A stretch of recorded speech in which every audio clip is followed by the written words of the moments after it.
ಸಜ್ಜನ ಬಂಧುಗಳೇ, ನೊಂದ ಮನಸ್ಸಿಗೆ ಸಂಜೀವಿನಿಯಾಗಿರುವ ಈ ಧ್ವನಿಗೆ ನಿಮ್ಮದೊಂದು ಲೈಕ್ ಇರಲಿ.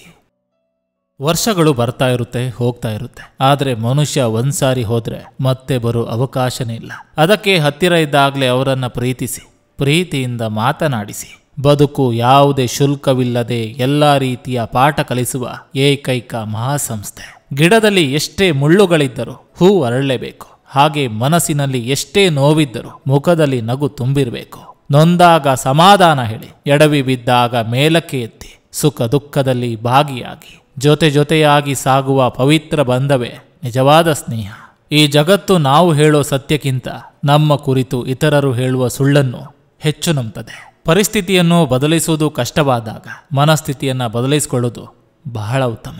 ಯಾವ ಸಮಯದಿಂದ ನಮ್ಮ ಮನಸ್ಸು ಬೇರೆಯವರಿಗೆ ಶುಭವಾಗಲಿ ಎಂದು ಯೋಚಿಸಲು ಪ್ರಾರಂಭಿಸುತ್ತದೆಯೋ ಆ ಕ್ಷಣದಿಂದ ಶಾಂತಿ, ನೆಮ್ಮದಿಯು ನಮ್ಮ ಜೀವನದಲ್ಲಿ ಪ್ರವೇಶಿಸುತ್ತದೆ. ತಂದೆ ತಾಯಿಯನ್ನು ಮರೆಯಬೇಡಿ, ಏನನ್ನಾದರೂ ಮರೆಯಿರಿ, ಆದರೆ ತಂದೆ ತಾಯಿಯನ್ನು ಮಾತ್ರ ಮರೆಯಬೇಡಿ. ಯಾಕಂದ್ರೆ ಅವರ ಉಪಕಾರ ಅಪರಿಮಿತವಾದದ್ದು. ಇದನ್ನು ಎಂದಿಗೂ ಮರೆಯದಿರಿ. ಉದಯಿಸುತ್ತಿರುವ ಸೂರ್ಯ ಮತ್ತು ಓಡುವ ಕುದುರೆಯ ಫೋಟೋ ಹಾಕಿದ್ರೆ ಯಶಸ್ಸು ಸಿಗೋದಿಲ್ಲ. ಯಶಸ್ಸು ಸಿಗಬೇಕಾದ್ರೆ ಸೂರ್ಯನಿಗಿಂತ ಮೊದಲೇ ಎದ್ದು ಕುದುರೆಯಂತೆ ಓಡಬೇಕು, ದುಡಿಬೇಕು.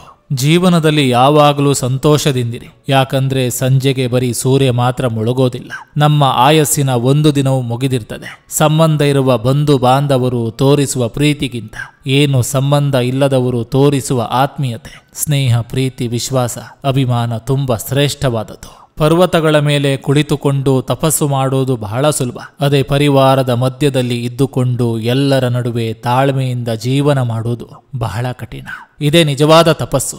ಎಲ್ಲರ ಜೊತೆಯಲ್ಲಿರು, ಎಲ್ಲರಂತೆ ನಗುತ್ತಾ ಇರು. ಅಷ್ಟು ಬಿಟ್ಟರೆ ಎಲ್ಲರೂ ನಮ್ಮವರೆಂದು ಹೆಮ್ಮೆ ಪಡಬೇಡ. ನಟನೆಯಿಂದ ಕೂಡಿದ ಮನುಷ್ಯನ ಪ್ರೇಮ ವಿಷಕ್ಕಿಂತ ಅಪಾಯಕಾರಿ ಎಂದು ಮರಿಬೇಡ. ಹಿಂದೆ ಜನರ ಬಟ್ಟೆಗಳು ಕೊಳೆಯಾಗಿರುತ್ತಿದ್ದವು, ಆದರೆ ಮನಸ್ಸು ಸ್ವಚ್ಛವಾಗಿರುತ್ತಿತ್ತು.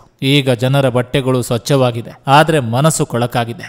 ಸಜ್ಜನ ಬಂಧುಗಳೇ, ಇದು ಇಂದಿನ ಸಂಚಿಕೆ ಅಂತ ಹೇಳ್ತಾ, ಈ ಸಂಚಿಕೆ ನಿಮಗೆ ಇಷ್ಟವಾಗಿದ್ರೆ ದಯವಿಟ್ಟು ಒಂದು ಲೈಕ್ ಮಾಡಿ, ಜೊತೆಗೊಂದು ಕಮೆಂಟ್ ಮಾಡಿ. ಮತ್ತೆ ಮುಂದಿನ ಸಂಚಿಕೆಯೊಂದಿಗೆ ಅತಿ ಶೀಘ್ರದಲ್ಲಿ ನಿಮ್ಮನ್ನ ಭೇಟಿ ಆಗ್ತೇನೆ. ನಿಮ್ಮೆಲ್ಲರ ಮನಸ್ಸು ಪ್ರಶಾಂತವಾಗಿರಲಿ ಅನ್ನೋದು ಈ ವಾಹಿನಿಯ ಉದ್ದೇಶ.